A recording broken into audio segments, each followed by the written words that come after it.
Our next guest is the only person, let's say that again, the only person ever to have served as both CIA director and the Secretary of State. During Mike Pompeo's 4 years in the Trump administration, he helped spearhead some of former President Trump's most ambitious foreign policy objectives. He's very proud about that.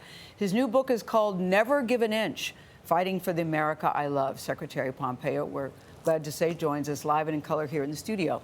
Good to see you, Mr. Secretary. Great to see you, too. Yeah, great to be back with you. You in a good mood? You feeling good? I'm in a fantastic mood. It's wonderful to be here. I'm glad to talk to you, but I want to start with this because it's been such a heavy day, and it seems like we have more and more of these stories every single day. It breaks my heart. It makes me ill. We're talking, of course, about the mass shootings. There have been 38 mass shootings across the country so far in 2023, Mr. Secretary. That's more than the days that we've had at the beginning of the year.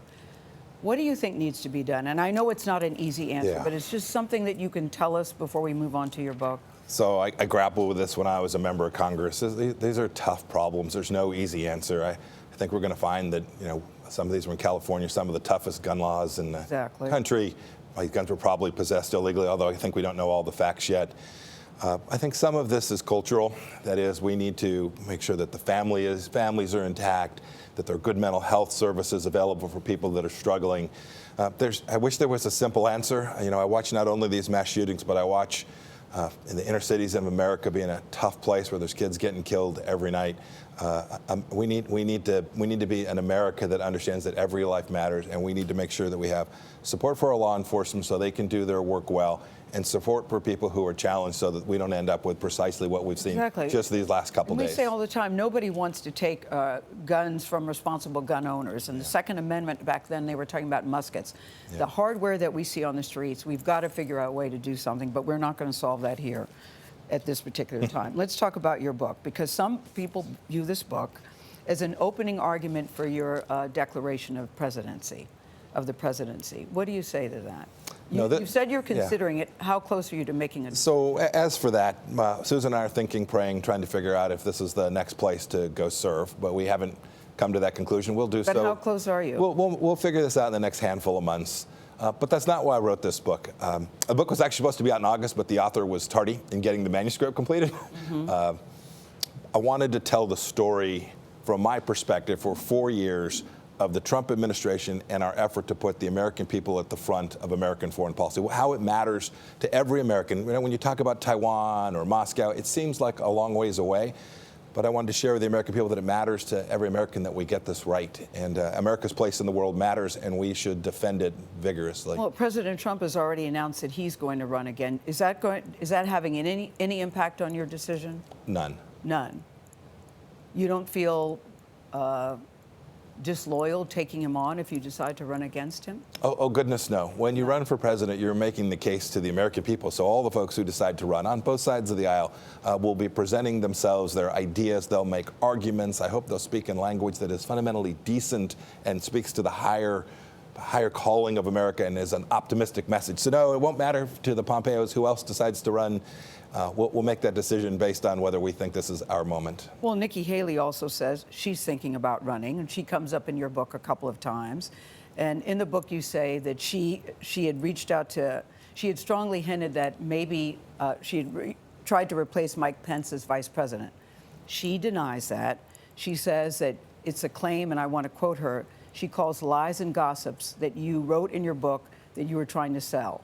That when you wrote that you were told that she was trying to replace Mike Pence as vice president. Yeah, she says that's just you, liar, liar, pants on fire, that never happened. What do you say? Chief Kelly told me it was true. I think Kellyanne Conway has confirmed that she thought it was true, but I didn't write about it for that reason. Why did you write it? I wrote that storyline because in the Trump administration, it was tough. The media was after us. They were trying to create a gap between you and the president every day. They were coming at all of us pretty hard. And so everyone was saying, get out, quit, run. Ambassador Haley didn't decide to stay. She decided to leave. When times were tough and there were incredibly dangerous places that America found itself, so many people on the team didn't stay. And, for me, every day was a privilege to serve. I was the Secretary of State for 1,000 days. I wasn't about to give up one single second of it to focus on anything but doing my duty to the country. But it did seem to be a lot of fluid with the truth in the Trump administration. Would you agree with that? I think politicians are prone to that too often. You might even find a time where you'd say, oh, Mike, I'm not sure you quite were clear. I try my best every day, and I did this as Secretary of State too. I tried my best every day to, well, I'm CI director, so we had to keep secrets. Yes. But apart from that, I tried my best every day never to say anything that I did not know to be true. And if I couldn't speak about it, I just said, I'm sorry, I can't talk about that. We understand the secrets. It's the outright lies that I think many people have problems with. No leader should ever do that. No leader in church, in a faith institution, no leader at the PTA meeting or school board, and no leader in Washington, D.C. In your book, you write very little about January 6th, but you did surprise me with this. When you said that January 6th, you described it as calling it a day that the left wanted to exploit for political advantage. Do you really feel that just yesterday people were convicted at January 6th? Well, Seditious conspiracy. Yeah, if they committed crimes, they should be convicted. I've said this for 2.5 years now, however long it's been. If you committed crimes, if you broke into the Capitol and committed violence, you should be prosecuted. I get that, but in the book, Mr. Secretary, you described it as a day that it was just exploited for Democrats. It has been exploited. It's absolutely been exploited by the left. I believe that firmly. We've had bad days in America before. That night ended in glory. That night ended in the United States of America completing its constitutional process and confirming President Biden as the duly elected president of the United States.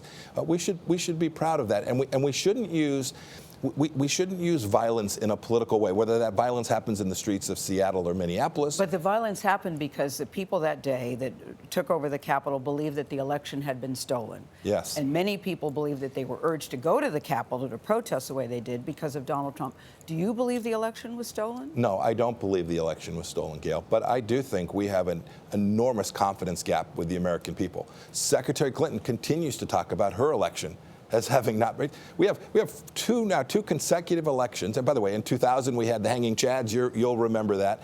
We got to fix this. We've got to run election processes that are transparent so that people can have confidence. But Donald Trump is still saying that. Have you told him maybe you should stop saying that? I've spoken to the president. He knows exactly what I think about the election. He knows where we got it right, where I think we got it right, and where we got it wrong. And I've never talked about the election being stolen. Can I talk to you about classified documents? Because now we have a sitting president and a former president. Yes.